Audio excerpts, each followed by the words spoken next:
management, I'm sorry, the movable asset register.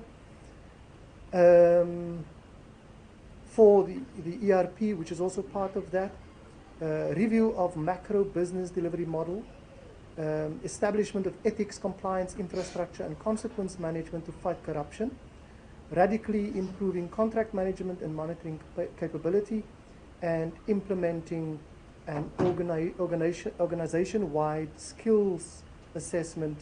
9 is the organization-wide maturity within strategic planning. That is about things such as mainstreaming the budget, using the budget to transform, fully, really transform, really concretely transforming, and dealing with risk management. And then 10, sustaining a clean audit for DPWI and PMTE. We will look at that, of course, in the quarterly performance reports, as well as in the annual report. Are we going to do it earlier this year? October, November. It's supposed to be September, but it started to become November. It was first October, now it's November. It goes later. Then we make analytic comments on the APP and its links to what we call enablers for priority policy intervention. That's the alignment with Vision 2030, the ERRP, and the NDP. And then under 4, we deal with a budget allocation. I'm not going to, as always, stick too much with that. Inez always does a good job with this, where she does the budget and do the analysis, showing us the difference between nominal and real. And of course, in the budget, we can see this issue of compensation of employees and goods and services. The anomaly is that the compensation of employees is decreasing, but goods and services is increasing.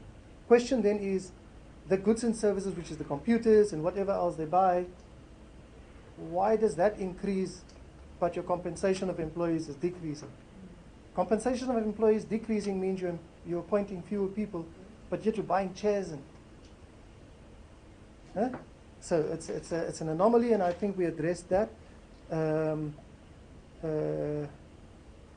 By the way, let me just say the 10 points that I just listed and spoke about earlier on, in the deliberation section and the recommendation, we refer specifically to each one of those, not separately, but they are braided into that.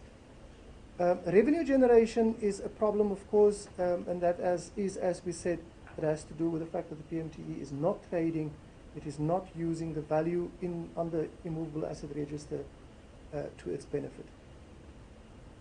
We then have a section from 4.1 onwards that deals with each branch and its allocation, from administration to intergovernmental relations, EPWP, and the problem child, which is property and construction industry policy and research, that should be busy with the legislative stuff. I heard earlier on that in the discussion with this particular client at the small harbour, the legal would look at the contract.